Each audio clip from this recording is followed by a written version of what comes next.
Las opiniones vertidas en el siguiente programa son responsabilidad de quien las emite y no representan necesariamente el punto de vista de la Universidad Autónoma de Aguascalientes. Radio UAA presenta Prospectiva 94.5. Un espacio para analizar el entorno político, social y económico de la mano de los profesionales. Prospectiva 94.5. Comenzamos.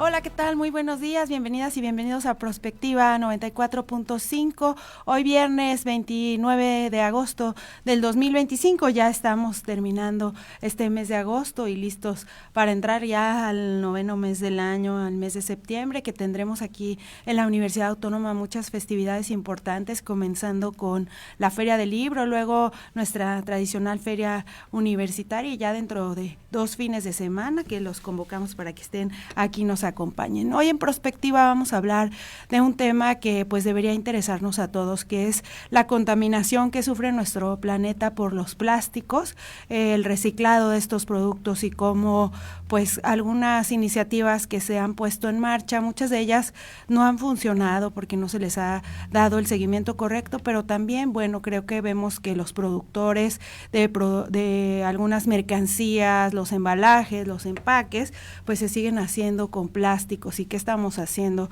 con todos estos materiales? ¿Hacia dónde van? ¿Y cómo podemos ayudar al planeta a evitar la contaminación con estos materiales? Así que los invitamos a que se queden con nosotros. Les recordamos que nuestras líneas telefónicas para que nos manden sus mensajes son 449-912-1588. Muchas gracias a Checo, a Naomi, que nos ayudan como siempre ahí en los controles técnicos, también a la gente de UAA TV que siempre está pendiente allá en el máster. Así que sin más preámbulo, comenzamos con nuestro resumen informativo.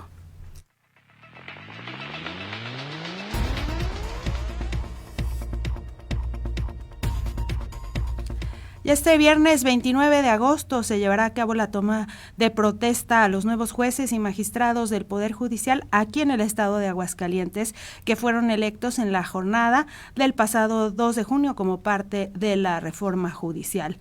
En total rendirán protesta 11 magistraturas del Supremo Tribunal de Justicia, 5 del Tribunal de Disciplina Judicial del Estado y las 49 personas juzgadoras de primera instancia en las materias laboral, del comercio, de justicia auxiliar, oral, mercantil, penal, civil, familiar y de materia mixta. Para el Supremo Tribunal de Justicia se asignaron 11 personas, que 6 son mujeres y 5 hombres, y que entrarán en funciones desde el 1 de septiembre y hasta el 14 del 2033, hasta el 14 de septiembre del 2033. Respecto al Tribunal de Disciplina Judicial, se integrará de 3 mujeres y 2 hombres, que estarán a cargo de estas funciones durante 8 años. El Poder Judicial del Estado, aún encabezado por Juan Rojas García, dejará 100,000 expedientes según información presentada en su último informe de actividades.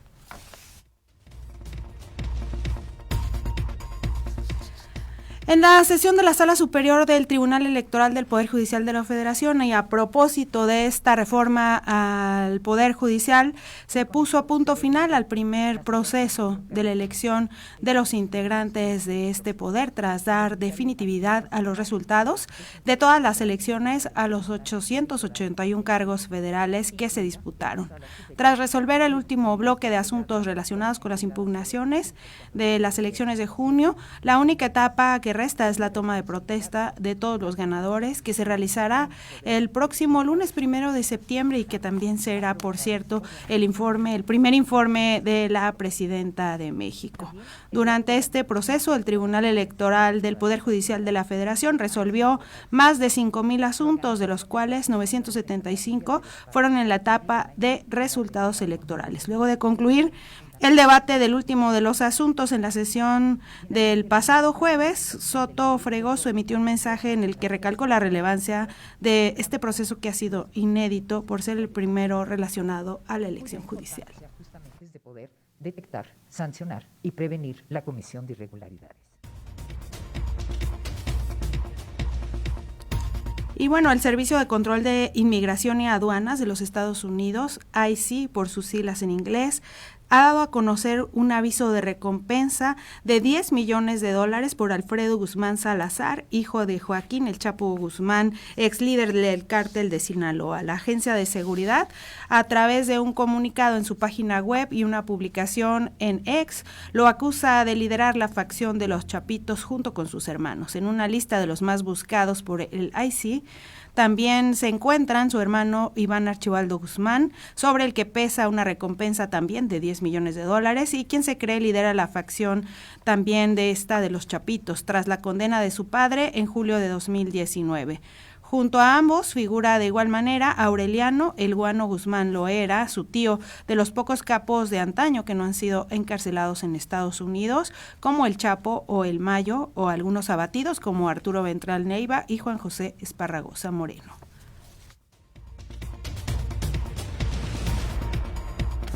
Y bueno, continuando con este pleito legislativo que se dio allá en el Senado de la República, en la víspera de que concluya su mandato como presidente del Senado, Gerardo Fernández Noroña arremetió contra los medios de comunicación por lo que consideró un manejo ruin e infame de la información sobre la trifulca registrada al término de la sesión de la Comisión Permanente del miércoles pasado. En sus declaraciones a los reporteros en el marco de la reunión plenaria de la bancada de Morena, el legislador advirtió que los medios actúan irresponsablemente sin advertir que van a hacer los siguientes, dijo o amenazó el senador. Mientras tanto, el líder del PRI, Alito Moreno, solicitó a la Secretaría de Gobernación ser integrado al mecanismo de protección, pues acusó que fue víctima de amenazas directas por parte de Gerardo Fernández Noroña, Emiliano González, a los que agredió físicamente de acuerdo con videos. Además, acusó que no solo era amenazado, sino que también Manuel Añorbe, Rubén Moreira y Pablo Angulo Briceño, Erubiel Alonso y Carlos Mancilla. Político o que se vuelvan legisladores. Y a propósito de los ingresos de Fernández Noroña, pues en algunos medios de comunicación se han dado a conocer esto de los ingresos que obtienen a través de YouTube por las vistas, y uno de estos medios habla de que con 2.700 millones de usuarios mundiales, YouTube es un canal que tiene riesgo para el lavado de dinero y depósitos ilegales. A través de Superchat, herramienta de la plataforma para donar dinero a los creadores de contenido, artistas, streamers e incluso políticos pueden recibir recursos vía tarjetas de crédito o de débito o de regalo con Google Play, muy usadas en estafas por sus saldos transferibles globalmente y su facilidad de compra. Así que se alertó la consultora Ancura, dice que a pesar del 30% de comisión que retiene la plataforma por estos depósitos, el anonimato y la legitimidad que ofrece atraen a quienes buscan limpiar fondos mediante canales de testaferros. También el crimen puede contratar a creadores de contenido legítimos para que ayuden a limpiar dinero ilícito a través de estas transmisiones en vivo, sin importar la cantidad que se retenga.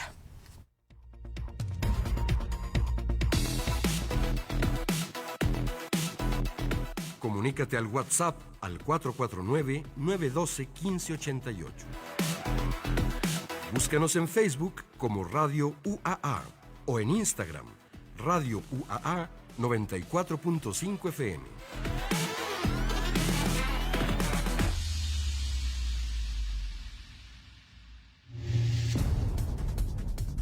La contaminación por plásticos es uno de los problemas ambientales más graves y urgentes a tratar del siglo XXI.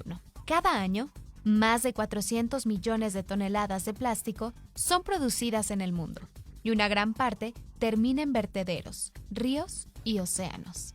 A pesar de los avances en materia de reciclaje, se estima que solo alrededor del 9% de los plásticos producidos se reciclan de manera efectiva. En respuesta, diversos gobiernos han impulsado medidas para limitar el uso de plásticos de un solo uso, como bolsas, popotes, envases y empaques.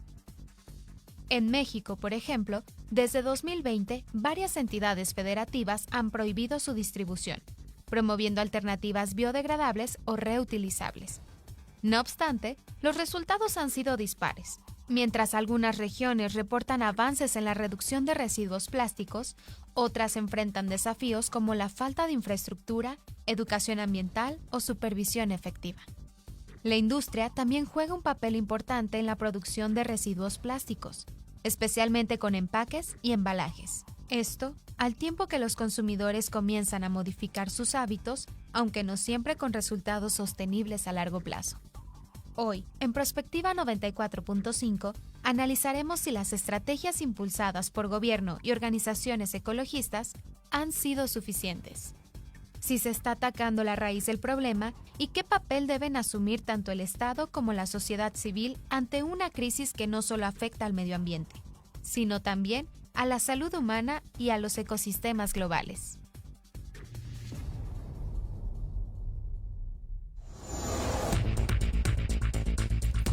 Bueno, y entramos de lleno al tema del programa del día de hoy, que habla sobre el reciclaje y la contaminación por plástico que tenemos en el planeta y bueno, las acciones que estamos realizando para evitar esta contaminación. Y le damos la bienvenida a nuestros invitados, a la bióloga Guadalupe Castorena, quien es ambientalista y pues que habitualmente nos acompaña aquí en este programa. Bienvenida. Gracias por invitarme.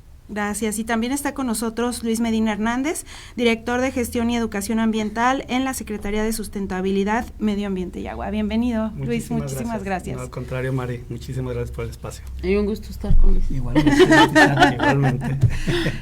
Bueno, me gustaría comenzar hablando de que cada año superamos, la producción de plásticos comparado con el reciclaje, la recolección que podemos hacer de estos materiales y además como la fabricación también de los productos plásticos pues se hace con materiales, con combustibles fósiles y que genera daños, gases de efecto invernadero, etcétera. No sé si nos pudieran dar un panorama general sobre, primero, la producción de estos plásticos y cómo en la vida moderna nos hemos acostumbrado a la utilización de estos materiales de un solo uso y desecho. ¿Yo? Adelante, Lupita. Adelante. Bueno, pues se dice que nada más a los océanos llegan 4.8 millones de toneladas de plástico al año. Eso quiere decir que entre todos lo producimos, lo consumimos y lo desechamos. No son los costeños, sino todas las personas que estamos en todas partes del mundo.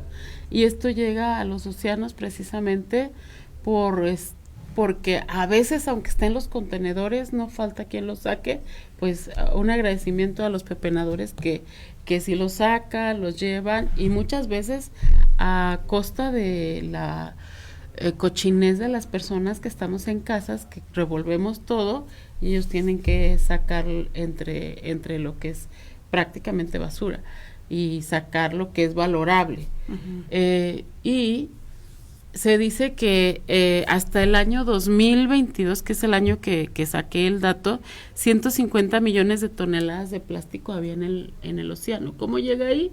Pues justamente por un mal desecho de nuestros productos, que si lo tiramos en la calle, que si en los cerca de los arroyos, cuando llueve es arrastrado, por los vientos también. Entonces, si le pusiéramos nosotros el nombre a nuestra botellita, es muy probable que no la encontráramos cuando fuéramos de vacaciones. De vacaciones, exactamente.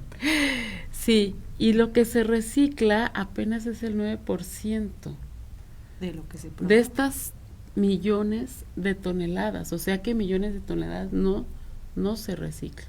Uh-huh. Bueno, he leído algunos artículos que hablan de que las fábricas, digamos, o los productores prefieren obviamente seguir produciendo este material que hacer el proceso de recolección, reciclaje o reuso de estos materiales, porque es más barato al final de cuentas volver a producir un nuevo material, ¿no? Efectivamente, sí, así es. Bueno, pues por los temas de globalización, de temas de medios, el material que es muy muy barato producir este tipo de plásticos, obviamente pues las empresas lo hacen o por lo mismo, porque para ellos es muy económico la producción. Uh-huh. Desgraciadamente el plástico es muy versátil, ¿sí? Se puede utilizar en todo. todo. Nosotros vemos plástico en todo, no nomás, siempre que a veces que escuchamos plástico nos imaginamos siempre una botella de PET, pero realmente el plástico se utiliza en todo, o sea, en nuestras casas, en nuestros vehículos, en todos lados tenemos plástico. Desgraciadamente es muy resistente, ¿sí? Entonces este uso de exagerado de plástico obviamente nos está llevando a esta producción que estamos comentando, que son cerca de 400 millones de toneladas anuales, lo que se produce en plástico, yo creo que un poquito más. Entonces no estamos cerrando ese ciclo como lo comentas. Las empresas lo producen porque el propio consumidor lo pide, ¿sí? O sea, nuestros hábitos de consumo hacen que las empresas estén produciendo de más de plástico, digo, porque nosotros mismos lo pedimos, ¿sí? Entonces, esta falta de hábitos de consumo nos está llevando y orillando a esta parte. O sea, como dice Lupita, o sea, los plásticos, ella lo comenta con los plásticos que se puede decir que están completos en el mar, pero más sin embargo también existen los microplásticos, ¿sí? Esos que no vemos. Esos que no vemos, eso que la biodiversidad lo está consumiendo, o sea, los seres vivos, incluso a nosotros y que nos llega por cadena alimenticia. Exactamente, o sea, la cadena trófica ya está afectada por estos microplásticos que digo, o sea, no son visibles algunos, pero ya han hecho estudios donde han encontrado microplásticos en peces, en aves, incluso ya en el ser humano. O sea, creo que han hasta encontrado ya en la placenta de algunas mamás esos microplásticos. Entonces, ya es una afectación a la salud más allá de lo que es visible. Claro.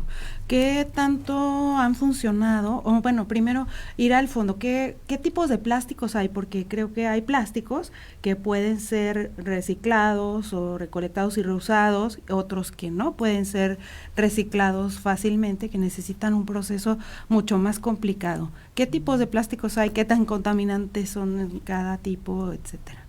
Pero yo creo que hay plásticos que pudieran ser, como decía Luis, necesarios. O sea, yo no me imagino la industria médica sin estos productos. Antes se utilizaba el vidrio y entonces se metía pues a hacer esterilización.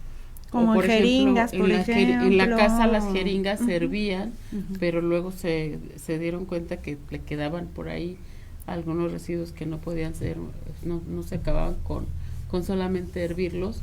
O en Aguascalientes, que tenemos un alto grado de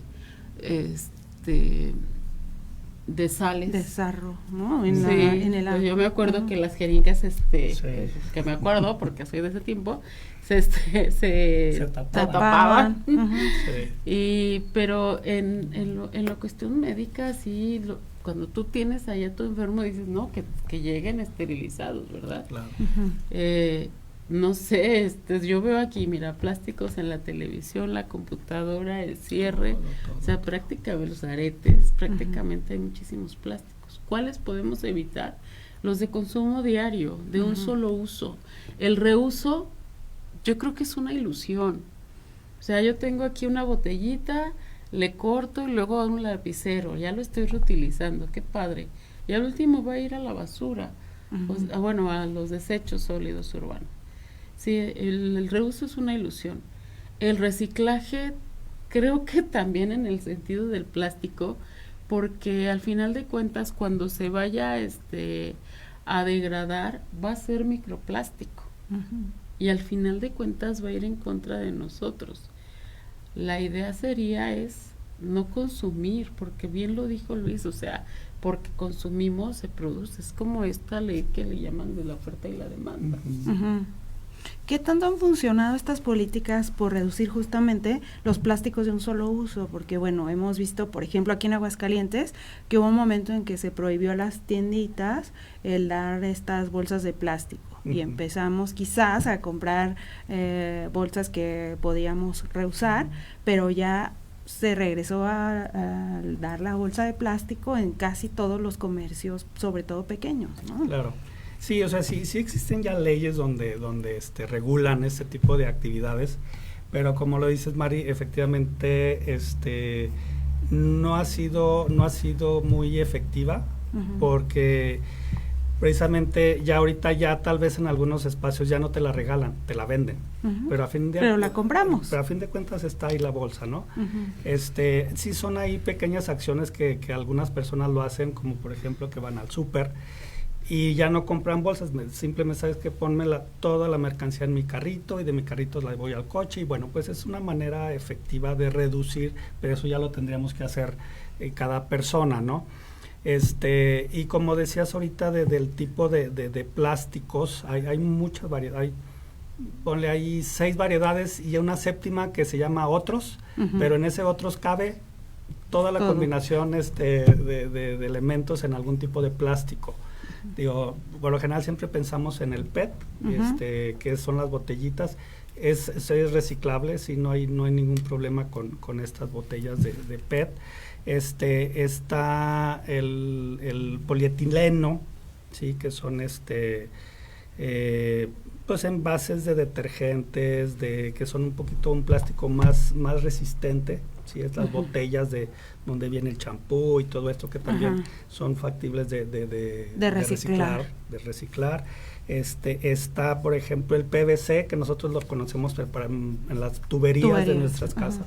Ese es muy complejo de reciclar y aparte es muy contaminante a la hora de que se incinera o se quema, ¿sí?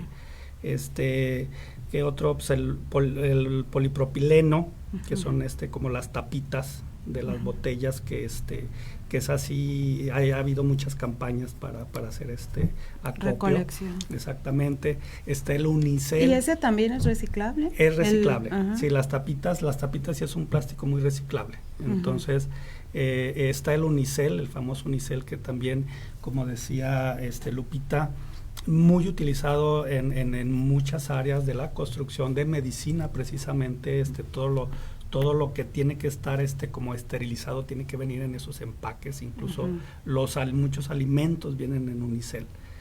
Ahorita es altamente contaminante, muy propenso a producirse como microplástico. Y se usa también como para refrigeración. Exactamente, en temas de medicina y todo eso lo utilizan mucho, o sea, y no hay ahorita algo que lo sustituya. ¿Por qué? Porque es barato.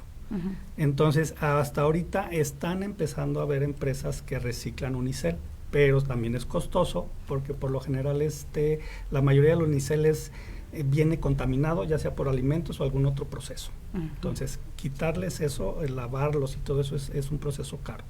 Entonces, sí hay infinidad de plásticos que sí son reciclables y hay otros muy complejos para reciclar. Y los que son muy complejos para reciclar son muy duraderos. Como el tema del unicel, por ejemplo, ¿no? Que ahí se da en todo caso, por ejemplo, con alimentos, la contaminación cruzada, si se vuelve a usar, digamos, en otro producto para trasladarlo. Exactamente. Así, sí, es de un solo uso. El unicel por lo general lo usas una vez y ya va a la basura. Y se desecha, pero no se degrada tampoco. No, muy complejo de degradarse. Así es. Y entonces, ¿qué podemos hacer o hacia dónde tenemos que, digamos, ir caminando para poder llegar a un equilibrio, por lo menos? Porque ahorita pareciera que el plástico nos va a inundar completamente el planeta, ¿no? Nos tiene inundados. Nos tiene inundados. A pesar de que, por ejemplo, el PET quizás de todos estos tipos de plásticos y son de los últimos en producirse. Estaba escuchando la historia de los plásticos, un gran invento porque a partir de eso, pues entonces empezaron a dejar de haber algunas enfermedades, porque anteriormente, no sé si en México, los cantaritos tú te servías en uno solo, sí, y luego lo dejabas y ahí se servía la siguiente persona, y así sucesivamente. Cuando llega los desechables, pues cada uno puede tener su vaso, y entonces de alguna forma bajan algunas enfermedades que se conocían antes o las mismas que hay, pero ya no hay tanto ese índice. Tanto contagio, digamos. Tanto contagio. ¿Sí? ¿Qué debemos de hacer? Dejar de consumir el plástico, tomar decisiones desde que me levanto en las mañanas y decir, hoy no me voy a llevar mi termo y lo voy a llenar de agua, y a donde llegue, por ejemplo, aquí en la universidad tuvieron la buena iniciativa de poner despachadores de agua para las y los estudiantes y los maestros y las maestras también. Y entonces uno se lleva te lo acabas y lo vuelves a rellenar, entonces estás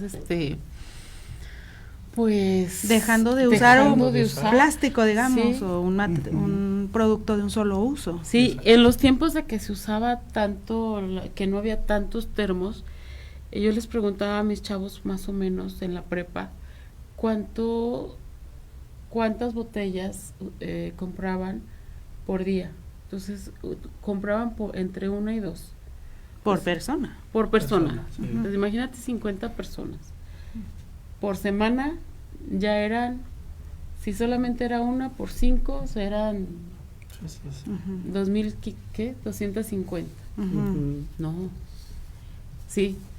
O sea, ya sí, imagínate al mes, al año, o sea, en la cantidad de PET que sacamos por nada más, por hacer una encuesta, o sea, que sí estaba sucediendo, fue de verdad impresionante. Ahora, yo siempre pienso en el maestro José Luis Luevano, que decía, de la botella de PET, ¿cuánto te cuesta el líquido? Supongamos que te cuesta 2 pesitos el líquido, supongamos. Y entonces la botella te va costando entre 10 y 12 pesos. Que te la tomas tú en, ¿cuánto te gusta? ¿En media hora? En media hora. Sí, Yo ya me tomé 250 en lo que estamos platicando y lo tiras. Así es. ¿Qué estás tirando? Una gran cantidad, económicamente hablando, de dinero y de economía ambiental. O sea, estás tirando mucho. Claro. ¿Por qué no han sido realmente efectivos estos procesos de reciclaje? Son efectivos, o sea, aquí yo creo que es una combinación de participación tanto ciudadana como empresarial, de los gobiernos, o sea, yo creo que debe de incluir a todos los sectores. Como dice Lupita, por lo general en casa decimos, ¿para qué reciclo? Si al final de todo cuentas, va a ir al mismo lugar, ¿no? Al mismo lugar. Pero efectivamente, como dice Lupita, tenemos aquí en México, es muy común la práctica de los pepenadores, ¿sí? Entonces ellos, si tú reciclas en una bolsita, pones puras botellas de PET, ellos van a encontrar ese PET limpio, ¿sí? Y lo van a reciclar más fácilmente y no lo van a desechar. Cuando lo ven combinado con alimentos y todo eso, dices, ¿sabes qué? Es más caro lavarlo que reciclarlo, entonces lo dejan. Sí, entonces es la importancia, por ejemplo, del reciclado desde casa. De la separación. Exactamente, de la separación, perdón. Otra cosa que hablábamos, obviamente, son los consumos. Debe de haber políticas públicas más, más efectivas, mucha educación ambiental, que sí ha habido mucho. La sociedad a veces se resiste un poquito a hacer estos cambios de hábito, de consumo. ¿Sí? Como decía Lupita, es dinero, necesitamos migrar a un modelo de economía circular, ¿sí? Ahorita trabajamos una economía lineal donde es extraer la materia prima, producir, consumir y tirar. Entonces debemos irnos hacia una economía circular donde es un tema económico, ¿sí? O sea, ahora sí, como dicen, la basura es dinero. Entonces, ya tenemos que ir para allá, ya tenemos que ir migrando a esta economía circular donde debemos de aprender que estamos tirando dinero, ¿sí? Claro. Las empresas, bueno, nosotros como secretaría sí estamos ahí trabajando en temas de educación, de educación ambiental. Claro que faltan voces para estar replicando todos estos temas. Y tenemos, por ejemplo, un ejemplo de economía circular. Estamos haciendo ahorita una plataforma que se llama Bolsa de Residuos, donde las empresas colocan, dicen, ¿sabes qué? Yo de mi proceso tengo 10 toneladas de acerrín. Entonces otra empresa le puede entrar y me dice, ¿sabes qué? Me interesa, porque yo lo puedo usar como materia prima para mí. Entonces le vamos dando vueltas a esos residuos, a esos materiales, son más económicos, dejamos de extraer materias primas, ¿sí? Es más amigable con el medio ambiente porque dejamos de extraer todo ese material. Entonces, sí, yo creo que sí debe de haber una política y una estrategia nacional, se puede decir que nacional, una campaña donde sea muy intenso el tema de educación ambiental para que la gente empiece a concientizarse y no tener que llegar, por ejemplo, en otros países del primer mundo, decir, ¿sabes qué? ¿Cuánto produces de residuos? Tanto te cobro.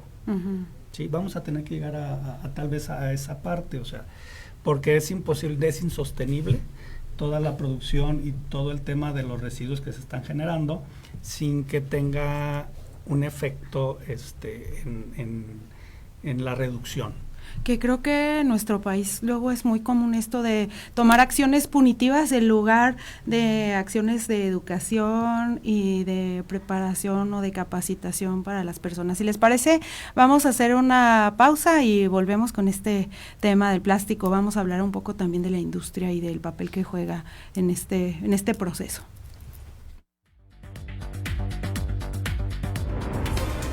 Prospectiva 94.5.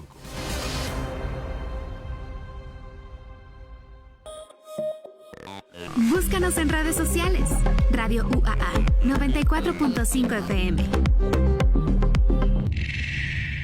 Habla Claudia Sheinbaum Pardo. La educación es un derecho, no es una mercancía ni un privilegio. Estamos ampliando el número de preparatorias con el nuevo modelo educativo de Bachillerato Nacional. Este septiembre serán 38,000 nuevos lugares. Creamos la Universidad Nacional Rosario Castellanos, que ya tiene 77,000 estudiantes, y la Universidad Benito Juárez del Bienestar ha alcanzado 85,000 alumnos. Todos los estudiantes de preparatoria y secundarias públicas tienen beca. Con educación pública, la transformación avanza. Primer informe. Soy Karen Castrejón, dirigente nacional del Partido Verde. Escogimos trabajar por tu bienestar, de la mano de la primera mujer presidenta de nuestro país, la doctora Claudia Sheinbaum. Por eso, las y los diputados del Verde votaron a favor de darle un presupuesto histórico a los programas sociales. Jóvenes construyendo el futuro, pensión para adultos mayores, becas de educación básica y media superior, pensión para personas con discapacidad, porque el futuro de la 4T es verde. Partido Verde. Habla Claudia Sheinbaum Pardo. La educación es un derecho, no es una mercancía ni un privilegio. Estamos ampliando el número de preparatorias con el nuevo modelo educativo de Bachillerato Nacional. Este septiembre serán 38,000 nuevos lugares. Creamos la Universidad Nacional Rosario Castellanos, que ya tiene 77,000 estudiantes, y la Universidad Benito Juárez del Bienestar ha alcanzado 85,000 alumnos. Todos los estudiantes de preparatoria y secundarias públicas tienen beca. Con educación pública, la transformación avanza. Primer informe. En tu sintonía universitaria, las 9:33. Prospectiva 94.5.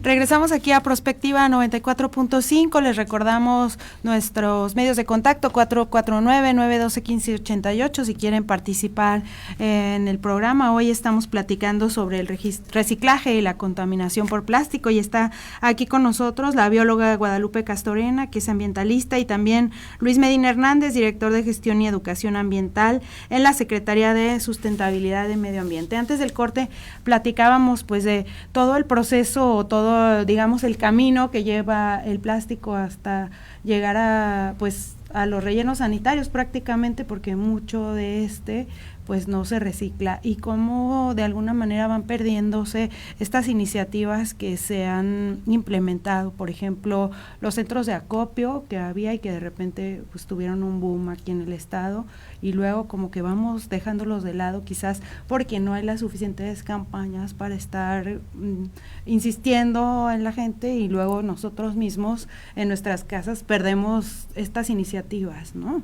¿Qué tanto también se ha logrado reducir o más bien promover en las casas esta separación y cómo podemos hacer para que la recolección vaya siendo diferenciada, que es un paso al que ya íbamos avanzando y luego como que otra vez retrocedimos.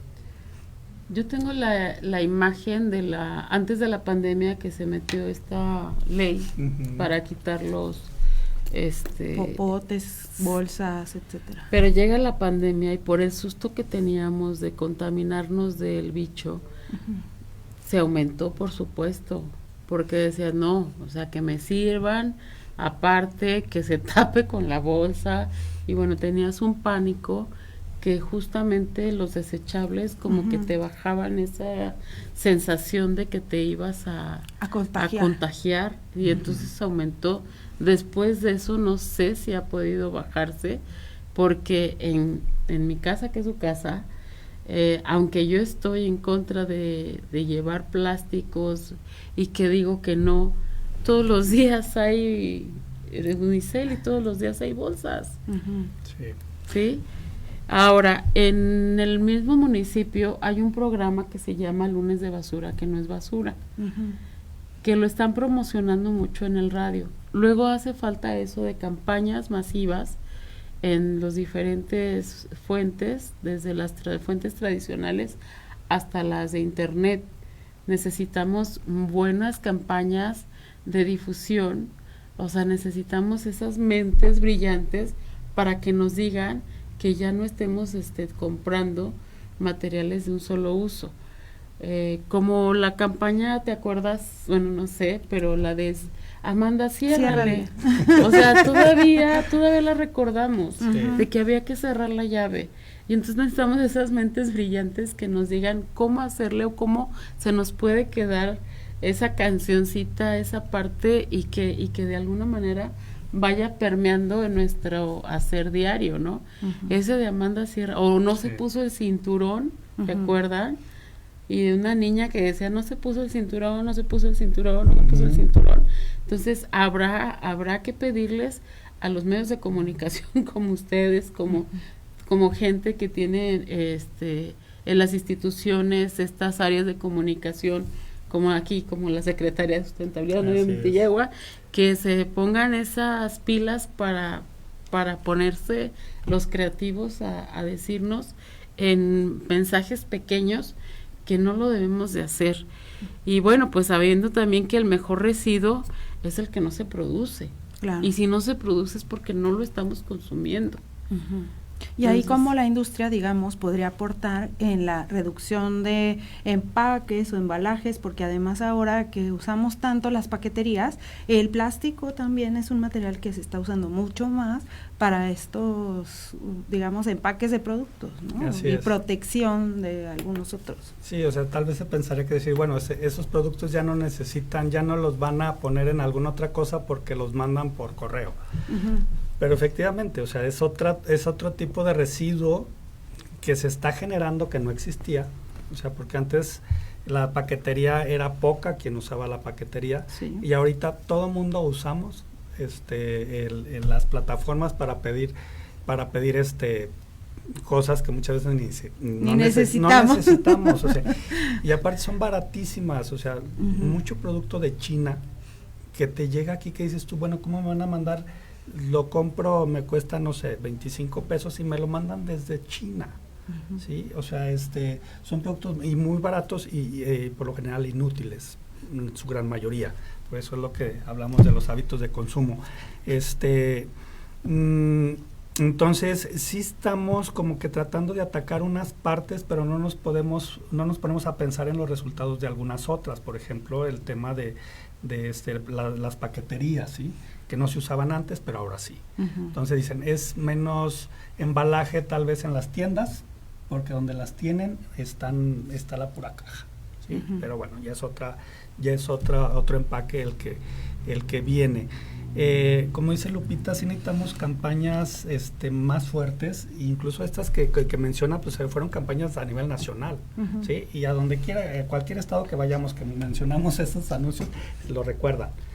Entonces, sí necesitamos fortalecer las campañas que sean más permanentes, más efectivas y efectivamente más estudiadas por los comunicólogos, sí, que sí realmente lleguen a toda la población. Sí, la Secretaría hace lo suyo, pero no es suficiente. Necesitamos más voces. Aquí, por ejemplo, como Lupita, que ella siempre ha sido una activista en estos temas, pero no nos es suficiente, ¿verdad, Lupita? No, no. Necesitamos más gente. Ahí tenemos nosotros una red de promotores que estamos capacitando continuamente con temas de residuos, con temas de biodiversidad, calidad del agua, etcétera, etcétera. Ahora que fue el Día Mundial del Medio Ambiente, estuvimos llevando conferencias precisamente con el tema de plásticos, porque el lema de la ONU en este año fue sin contaminación por plásticos, que incluso aquí también expertos de aquí de la universidad nos dieron conferencias en varias universidades en todo el estado, donde iniciamos una campaña, como dice aquí, plásticos no gracias, precisamente para hacer el uso de contenedores no de un solo uso. Entonces yo creo que sí necesitamos tener una mesa de trabajo en todos los sectores, incluso el empresarial, precisamente porque no nada más es producir, sino ver y que se preocupen dónde va a terminar ese residuo que ellos están generando, ¿sí? Uh-huh. ¿Qué medidas de mitigación adoptan en la generación de la producción de estos residuos? O sea, por ejemplo, las refresqueras, pues obviamente son los mayores productores de PET a nivel nacional. Uh-huh. Para no decir números o nombres, pero por ejemplo México es uno de los países que más consume refresco. Uh-huh. ¿Sí? Entonces imaginemos la cantidad de PET que producimos y que desechamos sin reciclar, ¿no? Efectivamente. Ahora, ¿qué materiales podrían ser viables como para reemplazar a los plásticos? El vidrio. Porque ahorita, bueno, también hemos visto como la proliferación de productos supuestamente no contaminantes y no plásticos o no de unicel, pero que parecen casi lo mismo, ¿no? O sea, que materiales de bambú, que de hueso de aguacate, pero que tienen alguna cantidad también de plástico, ¿no? Pues yo creo que definitivamente volver al vidrio en lo de consumo alimenticio, de grado alimenticio, que antes, bueno, se nota mi edad, pero no te apures, son más de esos tiempos. Se nota mi edad porque la leche te la daban en envases de vidrio, igual que los refrescos, ¿no? y se podían estar lavando y se entregaba para que se volvieran a limpiar y a llenar nuevamente. Y igual los refrescos, los garrafones de agua eran de vidrio. Los garrafones de agua eran de vidrio. Ahora que digamos que el pretexto para sustituir ahí por plástico fue el uso del agua, como por el lavado de todos estos envases, pero de todas maneras los garrafones, por ejemplo, que son de plástico, pues se siguen lavando, ¿no? Y entonces no es realmente como que Les voy a contar una anécdota. Cuando yo estaba chiquita, hace muchos años, mi maestra de primaria nos decía, va a llegar el día en que el agua se embotelle. Y yo, todos así como que, no es cierto, maestra. Le platico esto a mis chavos y ellos no conocen otra realidad. No.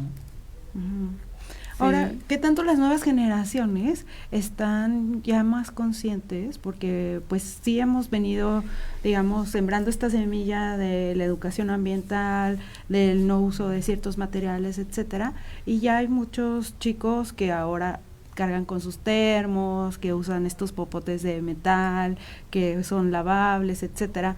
¿Sí está permeando, digamos, esta cultura de cuidado ambiental? Yo creo que sí, un poco. Sí, nada más que sí te digo, a veces como que nos volteamos a ver a un solo lado, no vemos el panorama general.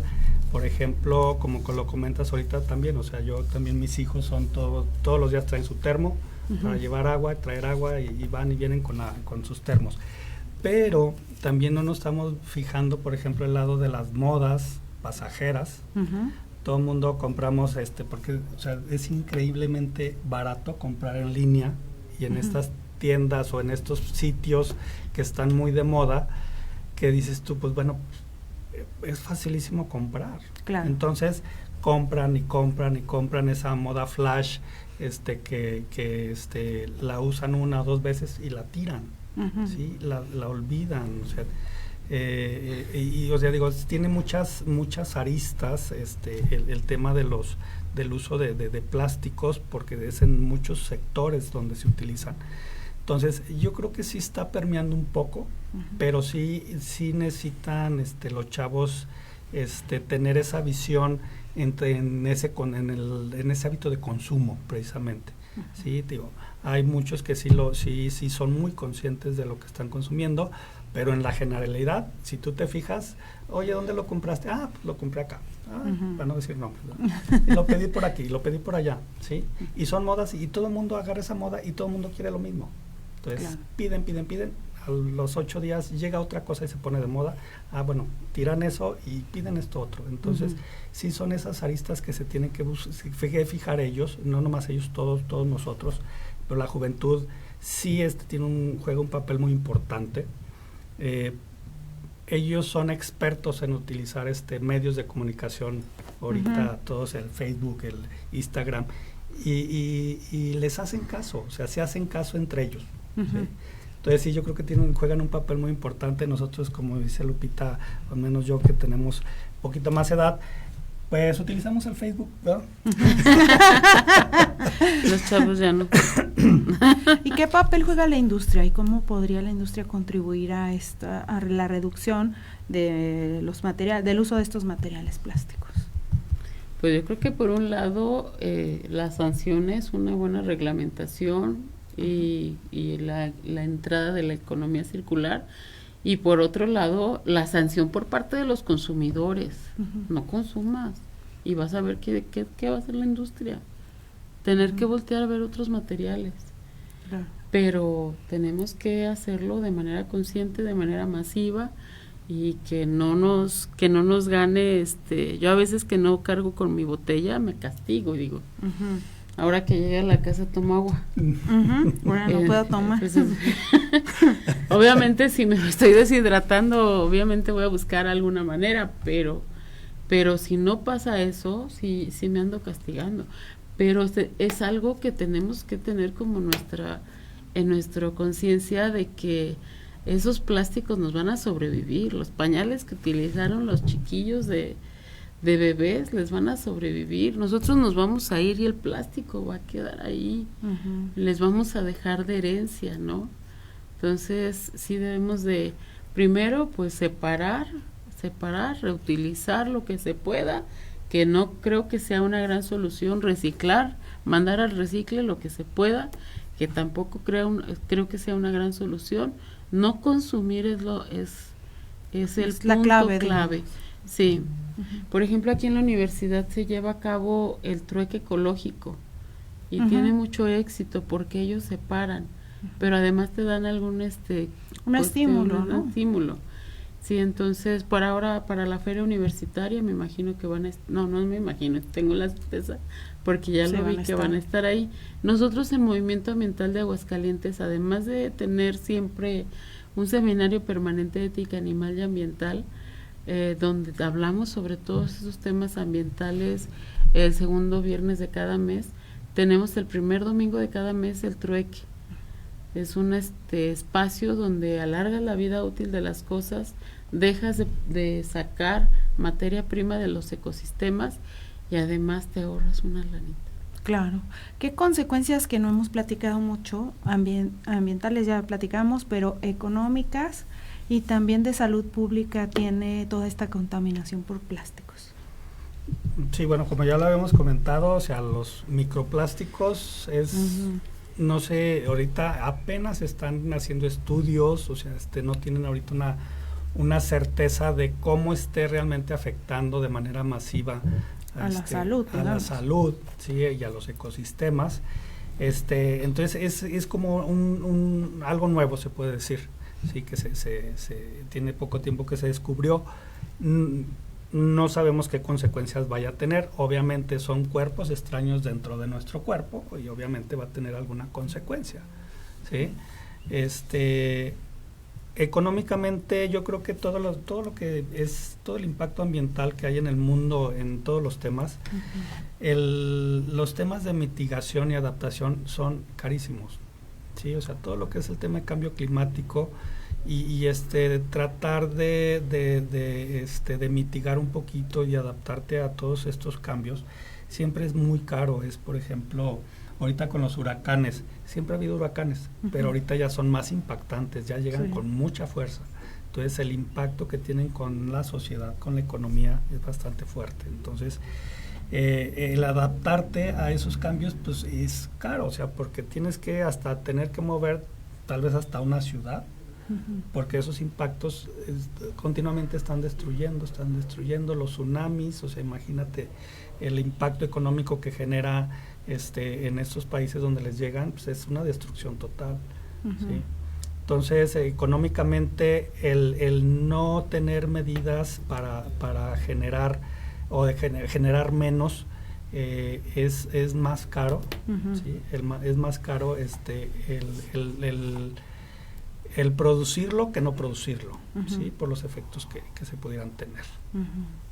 Ahora, ¿qué tanto los países también, en algún grado, hay algunos que contribuyen y quieren llegar a un acuerdo sobre qué hacer con estos materiales, y otros, por su parte, como los productores de petróleo, pues como que detienen estas iniciativas de, digamos, de mitigación o de cambio en los procesos y consumos de los plásticos? Pues los que tienen petróleo quieren gastárselo, ¿verdad? Quieren ponerlo en circulación, en monetizarlo. Obviamente, pues sí van a tener que, o sea, su ímpetu, su impulso es a que se gaste, a que se produzcan más derivados del petróleo. Incluso los tenemos hasta en el maquillaje, o sea, los tenemos en todas partes. Entonces, es muy difícil. Si los consumidores no ponemos un alto, no hay quien lo ponga. O sea, las economías como se conciben actualmente, no va a haber manera de que estén pensando, ay, voy a contaminar, menos, ya no lo voy a hacer. No, o sea, tenemos nosotros que tomar unas medidas drásticas, apoyadas pues obviamente por las instituciones gubernamentales, por otras organizaciones, pero por toda la sociedad civil, por supuesto, tenemos que tomar medidas nosotros, porque las economías grandes donde hay petróleo no lo van a hacer, ¿sí? Al contrario, van a buscar otras cositas donde más se pueda poner estos derivados del petróleo. Nos estamos maquillando con petróleo, ¿no? La medicina también, las alternativas están teniendo eso, ¿no? Entonces no lo van a hacer. Creo que es una cuestión de social y de alguna campaña de gran impacto que de verdad nos haga pensar en eso. Cuando las instituciones nos invitan a limpiar los arroyos, sabemos que a la semana va a estar igual, porque nosotros mismos somos los que contaminamos. Claro. Yo ahorita venía viendo a un motociclista, se estaba fumando un cigarro, en lo que se acabó cambió el semáforo, se lo acabó y lo tiró y se fue. ¿Y quién va a sufrir las consecuencias de esa colilla? Pues todos. Claro. Sí. Así como para cerrar, ¿qué iniciativas, qué acciones pudiéramos promover, digamos, desde nuestras casas, y también como presionar de alguna manera a las autoridades para que vayan haciéndose más iniciativas que puedan reducir el uso, la contaminación, y que podamos también ver cómo separamos, reciclamos y ayudamos al planeta? ¿Qué les hacemos para presionarlos? Pues es que la iniciativa tiene que venir desde la sociedad civil, viene de la sociedad, ¿no? Totalmente, todas las iniciativas vienen de la sociedad civil, porque somos la sociedad los primeros que nos damos cuenta de esto. No sé si en muchas ocasiones los gobiernos pues tienen, o sea, una sola secretaría tiene muchas cosas que hacer. Entonces, pues nosotros tenemos que estar ahí impulsando algunas cosas que que les pedimos que realicen, ¿no? En este caso, pues yo pediría una muy buena campaña de gran alcance con sus sistemas que tienen de comunicación y de creativos para dejar de consumir esto. Entonces, ¿Qué tanto contribuimos, por ejemplo, nosotros en los mismos negocios que están volviendo a utilizar los unicel, el plástico, etcétera, para desincentivar eso? Es que cuesta más, pero te digo, tomando decisiones desde el día a día, llevar tu termo, llevar tu envase, para que te pongan ahí las gorditas, llevar ya la bolsa que tienes, ponerla ahí, porque luego decimos, ay no, ya las bolsas de plástico no, pero luego hacemos una colección de bolsas de plástico y de otros materiales que dices, ¿de dónde sacaron tantas bolsas? Sí, ahora tengo muchas la bolsa bolsas. De las bolsas de plástico. La bolsa de las bolsas, efectivamente. Entonces, los termos se han vuelto una moda. Hay niños que tienen 20, 30 o 50 o 100 termos porque hay tanta variedad que es una moda, es como el vestir. Ahora, del plástico también se hace ropa y zapatos. No, ¿hasta cuándo se va a desintegrar, a degradar?